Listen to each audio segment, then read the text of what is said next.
दोस्तों, नूह की बाढ़ के ठीक बाद जो मनु का महाजल प्रलय था, भारतीय नूह के परमेश्वर यहोवा की पूजा करते थे क्योंकि नूह का पवित्र बेटा शेम राजा भरत के रूप में भारत पर राज कर रहा था। फिर नूह के पोते अफ्रीका के कुश और उसके लोग जो नूह और उसके परमेश्वर यहोवा से नफरत करते थे, उन्होंने भारत पर हमला किया। इन हमलावरों ने राजा भरत और उनके परमेश्वर को बदनाम करना शुरू कर दिया। इसके लिए उन्होंने उन ब्राह्मणों की मदद ली जो शेम के बेटे भी थे, लेकिन अपने हमलावरों के बड़े शरीर से डरते थे और उनका साथ देते थे। उन्होंने मिलकर बहुत सारी कहानियां बनाई। नतीजा यह है कि आज भी हम उनके प्यारे राजा भरत को उनके धार्मिक साहित्य, फिल्मों और टेलीविजन सीरियल में नारद नाम के जोकर की तरह घूमते हुए देखते हैं। अब हिंदू धर्म में यम नाम का एक किरदार है जिसे यमराज के नाम से भी जाना जाता है। जब लोग मरते हैं तो यमराज उन्हें पकड़ लेते हैं। वह उनके जीवन काल के कर्मों का न्याय करते हैं और उन्हें अलग अलग लोकों जैसे स्वर्ग, नरक या पुनर्जन्म के चक्र में भेज देते हैं।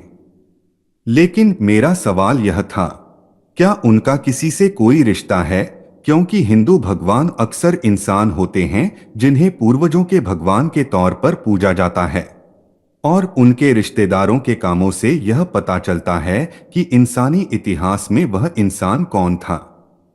फिर मुझे पता चला कि यम ईरानी अवेस्ता में भी मौजूद हैं और वे उन्हें यमा कहते हैं। वहां वे उन्हें इस तरह दिखाते हैं, वह इंसानियत के पहले राजा थे और उन्होंने ही सभ्यता की शुरुआत की, सामाजिक व्यवस्था बनाई और इंसानों को माइनिंग, बुनाई और दवा जैसे जरूरी हुनर सिखाए। यह कोई और नहीं बल्कि नूह हैं। दोस्तों, इसके अलावा माना जाता है कि यमा ने 1000 साल के गोल्डन एज पर राज किया था, जहां कोई बीमारी, मौत, बुढ़ापा या बहुत ज्यादा तापमान नहीं था। खैर, यह करीब है। नूह बाढ़ से पहले की दुनिया में 600 साल और बाढ़ के 350 साल बाद तक रहे। फिर आगे कहा गया है कि यमा ने इंसानियत, जानवरों और पौधों को एक खतरनाक, जानलेवा सर्दी से बचाने के लिए वारा नाम का एक जमीन के नीचे का किला बनाया था। हाँ, यह भी नूह की कहानी जैसा लगता है, भले ही यमा ने कोई जहाज नहीं बनाया था।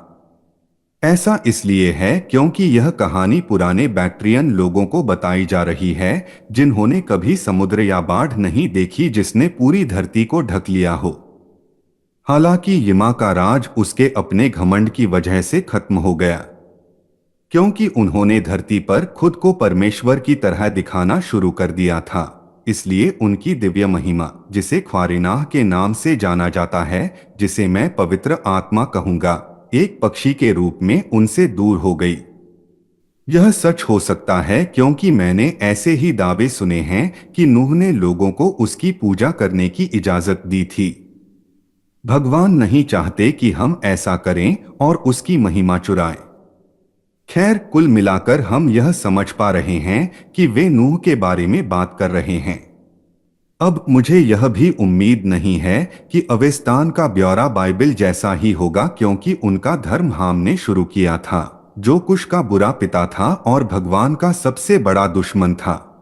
वैसे इतिहासकार बेरोसस के अनुसार हाम ही पैगंबर जोरोस्टर भी बने।